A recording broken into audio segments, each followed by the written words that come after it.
Here's how to actually scale an education business. You feel like you're losing customers, you're not sure how to expand. And so education businesses, 1, are they sellable? 2, are they valuable? And then 3, where do they go wrong? I'm gonna cover it all right now.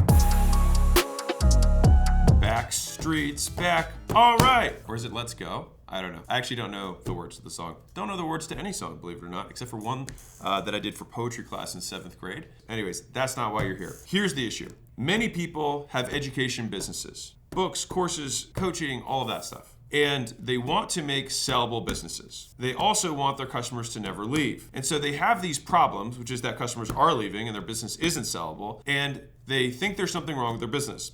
And the answer is maybe. So let's dive into this. Number 1, what makes Harvard Harvard? Well, number 1 is that Harvard has standards. So they have many people apply and only a few get in. If you accept everybody who has a credit card, that's not a very high standard. And so if you want to create a brand around education, then you can't let everybody in. Thing number 1. Thing number 2, Harvard makes no promises. They don't say, hey, you're gonna make this much money and you're gonna make it in this many days. They've completely, gone away from that. And instead, it's just, it costs this much money to get in and you might not get a result. Now here's the craziest part. Number 3, not everyone passes. Not only does not everyone get in and everyone pays with no promise, not everyone passes. And so if you just look at those 3 criteria, there's more, but if you just look at those 3 criteria, you'd be like, oh, that's why they're different from 99% of other education businesses in general. They also do education. Now, what else is different about their thing? Well, it's in person versus remote, which is probably, again, another big differentiation for the vast majority of these businesses. On top of that, the network of the quality of the people is probably the most valuable thing that they give on top of the brand. They just curate an experience for very smart people and they slap their brand on top of them, and fundamentally, that's actually what they sell. What's the next issue that comes up for most people of like, why is my business not a Harvard? They will then get into, well, my customers leave. So do Harvard's. They leave after 4 years. Now, they also have an extended time horizon in terms of the promise of when someone might get to the end of this thing. Yours is 6 weeks, theirs might be 6 years. What is continuity in the form of education? Well, every quarter you have new courses and you have a curriculum. And so a lot of people who are in the education space are like, I want to teach this one thing and I want people to pay me for it forever. And the reason for that is because people in the education space mistake a payment plan for continuity. So if you sell something that costs $12,000 and you give them access to it for a year and people pay $1,000 a month, you don't have churn, people have graduated. You have a payment plan, not continuity. If you're trying to solve for continuity or solve for sellability, let's go into those. Why not? We're partying, right? A business that has enterprise value has reliability of future cash flow, meaning there's a high likelihood that this business will continue to make money in the future. And so typically, like a Harvard has a brand. And so because of that brand, they're not worried about demand, right? They can demonstrate the fact that they have a certain number of people who are applying every year and a certain number of slots available. And so because of that supply-demand discrepancy, because of the brand that they built, they're able to likely, if it were a private enterprise, well, it is private, but it's not a nonprofit. It's not a for-profit institution, it's a nonprofit, technically. Let's not get into that. Point is that for your business to have value, you're going to have to build a brand around it that guarantees demand in the future. Because, and this is the big one, because education does not lead to continuity except under one circumstance. So let me explain. So if you teach someone to do a thing, they usually learn the thing if you're good, and then they graduate from the thing. And they should do that. But a lot of people are like, man, I want to have recurring revenue. But the thing is that you have to break up the deliverable that you have into 2 different columns. All right, so this is a good exercise for you to think through. Column A is what's the stuff that someone uses one time, gets the value, and then after they get the value, it's no longer valuable. So if I teach you how to sell, and then you know how to sell, I don't need to teach you again, you already have the value. If I teach you how to generate leads for yourself, as soon as you learn the skill now continues to provide value, but I no longer provide value to you in teaching it, right? Right. So there are education components which are typically one-time value. People aren't on for a Harvard, for example, they teach you, communication 101. Okay, after that semester, you don't take communication 101 again. And it would be weird if they tried to charge you again for communication 101 because you're like, well, I already know it. But we do this. And as entrepreneurs who do education stuff, try and do this stuff all the time. Now you're like, wait a second, then how did Gym Launch sell for a lot of money if there was enterprise value? Because most people mistakenly think Gym Launch was an education business. And that's because the people who profit from education businesses try to sell you on that. As the owner of Gym Launch, I can tell you, the vast majority of the enterprise value in that business was not from education. Because there's other things. So I said column A is one-time value. Column B is consumables. Things that continue to provide value again and again and again. If you look at your service, which I like to think about it from that perspective, what are the other things that you have in the business that someone must use again and again and again? Examples. for Gym Launch, one of the primary things that we do there is that we go and test ads in representative markets. We spend our own money to get ads that we know work. And then once we have that ad, we then sell it at a margin basically to everyone else. And it's 100% gross margins for us after we've incurred the initial cost of one, filming the ads, editing the ads, and then displaying the ads, actually running them, putting the money behind it to see which ones are the winners. But once we scoop up the 4 or 5 winners, we can just hand them to 1,000 or 10,000 locations, and they are valuable to each of those locations because within those local markets, they are new ads. But what do you need next month? More new ads. And so it is a consumable that has 100% gross margins that can be sold again and again and again. What else do you think someone could have that is consumable? There's a great school community, for example, where they do 3D printing. So the guy teaches 3D printing. How do you do it? How do you set it up? Whatever. One-time value. And then after that, every month, he scours the internet for new products that are hot and trending right now so that you could set up with your 3D printing business. And so people stay every month because they can get this list, the hot list, and then they grab the things off that list and they stay in there. And for him, he just has to do the one-time work of curating the list, and then he can sell it over and over and over again. But people stay because they don't want to lose it. I'll give you a different business. There's a real estate business, and they have super low churn. And one of the reasons they have low churn is because every month he has bird dogs. So basically people who go out and scout for properties, and he puts a list out of properties that meet his criteria for his way of doing wholesaling. And so then people pay to be in his community in order to have access to this list of fresh properties. So he does the one-time work, and then he basically licenses that or fractionalizes the sale of that to many people. Now, these are the consumable consumables. What other ones are common? Let's think through them. So one of them is you've got community. Community in and of itself is actually a consumable thing. You use it this month, you use it next month, right? These are things that you consume. These are fundamentally why network effects exist. If you can build a valuable enough network, people don't want to leave that network. And fundamentally, that's what communities are just on a micro level. Now, what are other things that you might use? You use traditional services, right? So if you have a marketing agency, you might pay monthly. If you do SEO, you might pay monthly. And so we have to look at our deliverables and think, what are the things that are one time and what are the things that are consumable? And then, here's the key part, we have to price them appropriately. The reality is that education, extremely valuable. There's a reason that Harvard can spend, charge $60,000 a year or 70 or whatever it is now, is because that is very valuable. To educate someone gives them, they basically pay today to increase their skill set so they can increase their future earnings. That's what education's about, is literally increasing someone's future earnings. That's why people learn shit. Or if it's, if they want to learn how to paint, then, they could obviously monetize that too, but some people just want to learn how to paint, or they want to know how to do music, they want to learn how to sing, whatever the skill is, right? But they pay today because they know that they're basically paying a discount over the long haul as long as they learn the skill. So, in this context, how do we get customers to stick? One is, with the pricing, we want to price the one-time value as high as we possibly can relative to what people are willing to pay. On the consumable part, we price it where people are also willing to pay if the other piece didn't exist. So think about this. This is the big mistake, right? This is the big mistake, is that people will price their consumable at a payment plan price of their one-time upfront value. For example, if something's worth $30,000, then they say, cool, you can pay $2,500 a month for 12 months, and you're gonna get this one-time value and this consumable value. But then once people have kind of drained that one-time value, and sometimes it takes less time than a year, then people exit because the consumable value is not worth the $2,500. This is why I'm a big fan of big advocate of the big head long tail model, which is maybe the upfront thing is worth really $10,000. And your consumable thing might be worth 100. It might be worth 200, it might be worth 500. I don't know what that is. But if you only sold that, so this is a good mental frame is, if you only sold this thing, what do you think would be a price that people would not want to leave? That's the price you have for your continuity, because that is the price that people are willing to stay at. And typically it's significantly lower than a spread out version of the upfront value of whatever the educational skill is. And so you have to differentiate those things. Now, beyond that, you might be like, well, shoot, my consumables aren't worth that much. Fine.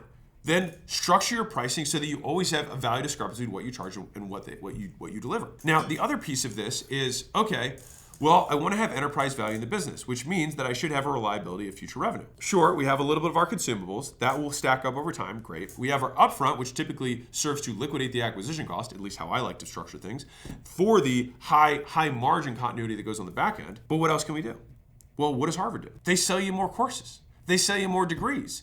You want to have a bachelor's? Guess what you have now? You want to get a master's? Get a master's. After a master's, what do you get? You get a PhD. Well, after a PhD, what do you get? A double PhD. You get a super duper PhD, right? They'll keep selling you, but the thing is that's the continuity. That's the ladder. Is just what's the higher level version. But they also know that it's a fraction of that, right? If 100 kids go to get a bachelor's, it might only be 10% or 20%, I don't know what the numbers are, 20% that they get a master's. And of the masters, maybe it's only 10% of them that get a PhD. Also, the pricing also reflects that. Interesting, right?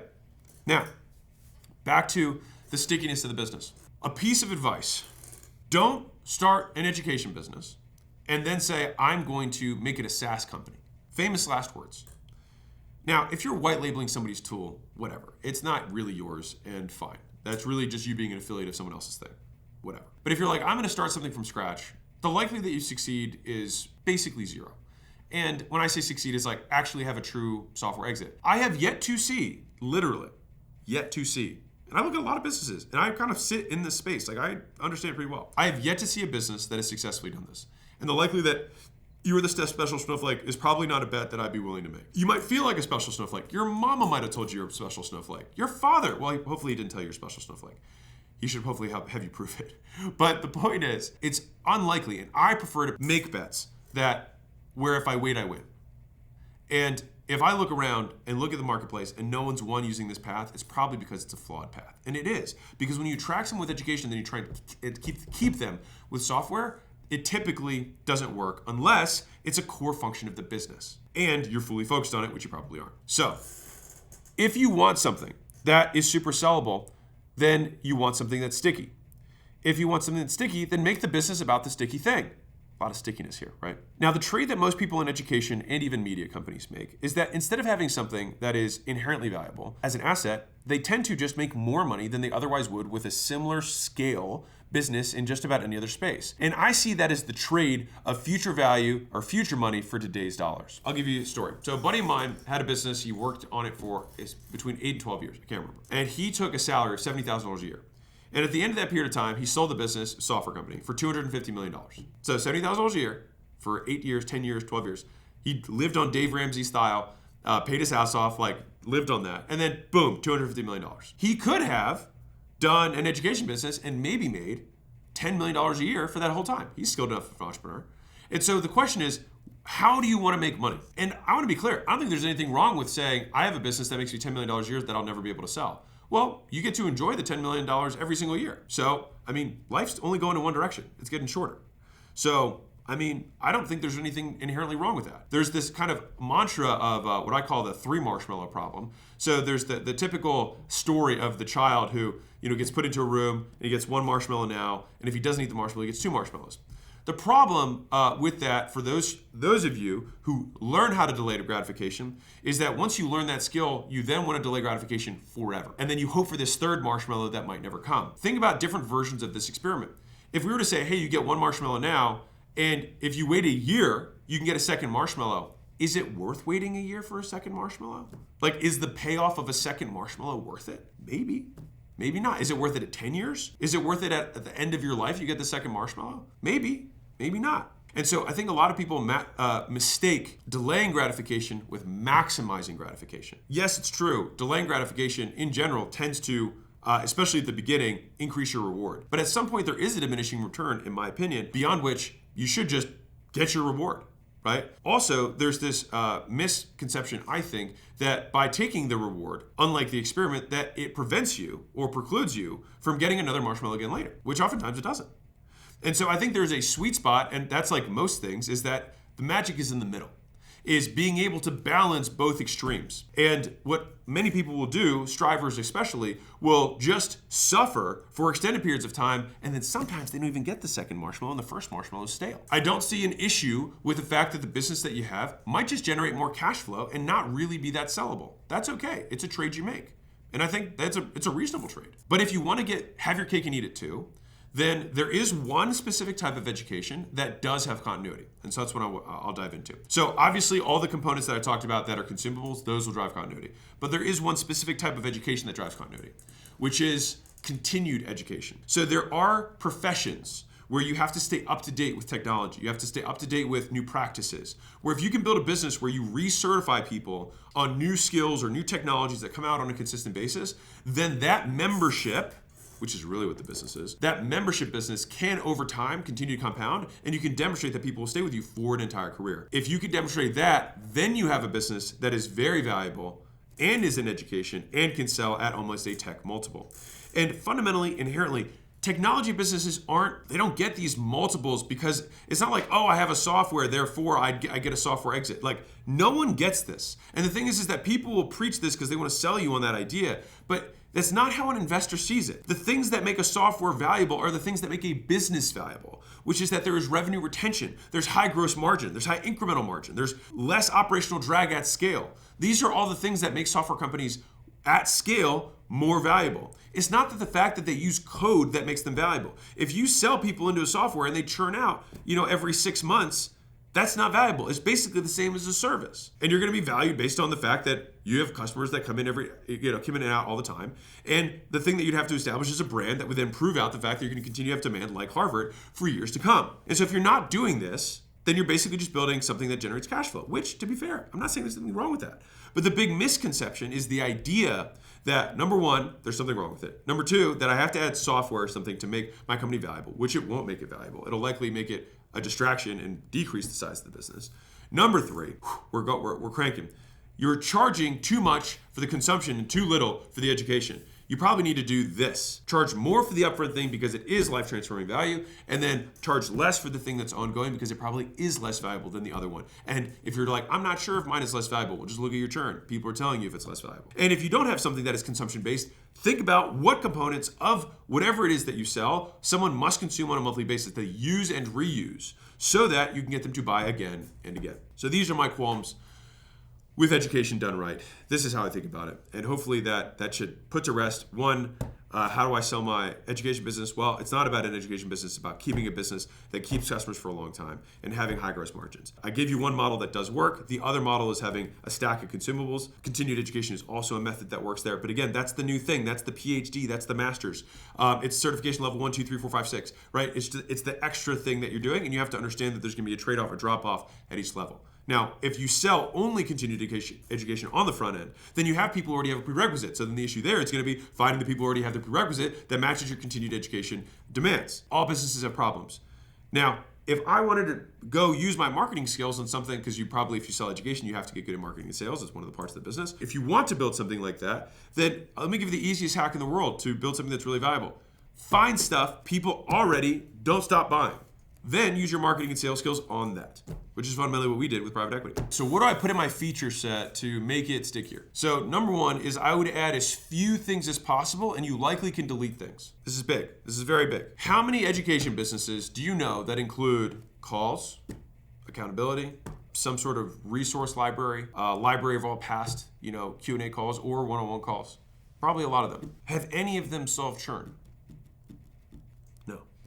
If you want to have a feature set, the way that I think about feature sets is that I want each feature to be on its own valuable enough to more than justify 3 or 4 times the price. If someone can't just say it's worth it for this alone, then I don't want it in the stack. And that may mean you only have 3 or 4 things, or 2 things, or 1 thing, and you just do it really well. That's fine. So that's in terms of how I'm thinking through it.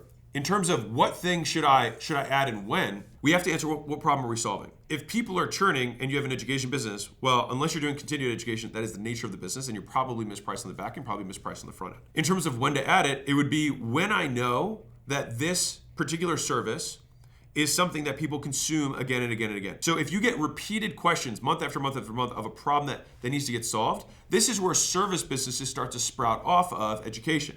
Now, what you'll realize is if you do the service well, the service business itself will be more valuable than the education business because they're not coming for the education, they're coming for the service. They come for the service, they'll keep paying for the service if it's good. Part of the reason that sometimes service businesses, even if the service should be sticky, they aren't sticky is because of the nature of the customers.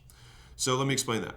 So if you have customers that are inherently volatile, then their volatility will reflect on the volatility of your product or service. And so if you're dealing with VSMBs, so very small business owners, or prosumers, people who just, they have a job and they kind of upgrade, those people are notoriously volatile. They're going in and out all the time. They get passionate, get unpassionate, they get whatever. And so it doesn't matter how good the thing is, you're gonna have churn that's gonna be there. And so you have to make sure that you're comparing what your expected churn or what you wanna get to. Like Facebook has super high churn. If you think about churn as people who stop using the product, now, I'm going to say super high relative to Salesforce, but way better than every other social media platform.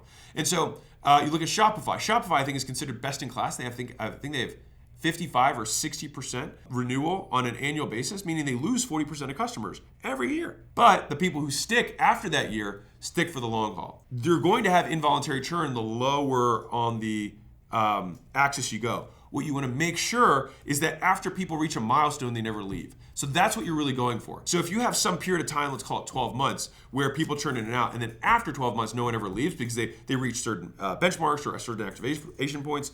If you get there, then you have a valuable business, because those people, you just have this year up front that doesn't matter and doesn't really factor into the value of the business. But the valuable part of the business is you do this functionally as a sales motion in order to generate this reliable recurring revenue stack, and you're just filtering through to find the diamonds. So the question was, what kind of churn benchmarks exist so I know if I'm doing good or bad? I can tell you on school, because we have a lot of metrics there, 18% monthly churn is the average school community churn. So if you're doing 10%, you're doing like basically about half that. So it's decent good. If you're above that, you probably have some things that you can improve on. If you're at 5%, so that means that you have 20-month LTVs. If you're like, how did you do that math? All you do is you just take 1 divided by your monthly churn. So 1 divided by 10% monthly churn means 10 months of average stay. 5% is 20 months. 1 divided by point. If you have 1% churn, then you have 100.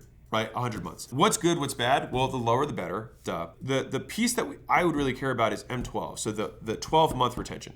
How many people get to month 12? And of those people, what's my churn on them? If my churn on them is 0, then I'm very excited, right? If they're also just slowly churning out as well, then I just have this very long tail and I have to always keep selling people, which of course every business has to keep selling people. The percentage is gonna matter based on the industry and who you serve by a wide margin. If you're serving high-end enterprise, then it should be like, you should be 80% annual renewal or higher. If you're serving beginners, then it's gonna be high. And that's also a feature, not a bug. It's just part of selling to that customer.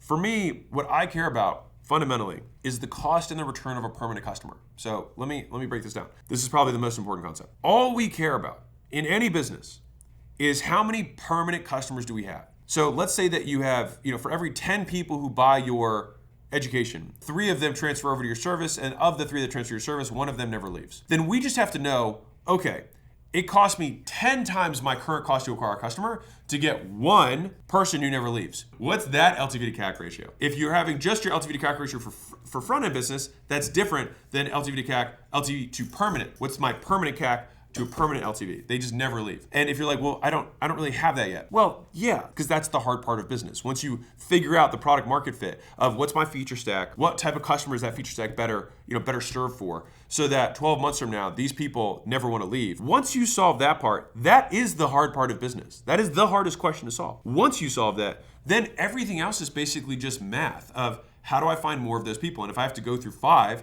to get to 1, then this is 1 permanent customer, and then it just becomes a cash flow question, which is why people raise money and then they get really aggressive. But then you want to see like, okay, is there a way that I can either select better on the front end, or is there a way that I can increase activation so it becomes 1 out of 4 instead of 1 out of 5? But we have to get to that one point where you have a permanent customer and then build backwards from there. When do you upsell other feature stacks? Well, it's going to be based on their need. If someone comes in and has all of these needs, then you'd sell it naturally at that point. If someone has one problem solved but then just creates another problem, a simple example would be like, hey, I teach people how to do DM setting or whatever. So you teach people how to reach out to people and create appointments. Okay, well, once they learn how to do it themselves, what's the next thing they're going to want? They're going to want other people to do it for them. And so if you want to sell a service of placement for those people, or sell some sort of like fractionalized service where you have a pool of people that works for many people, or you say, hey, I'll employ them myself so you don't have to deal with the liability or risk, but I charge 20% above and I pre-train them and that's the ongoing rate. Fine, like these are all different business models you could have there, but you can't sell the GM setter, I don't think, well, you could up front, but likely they would have to have the business model and understanding first, and then you would upsell them on the back end.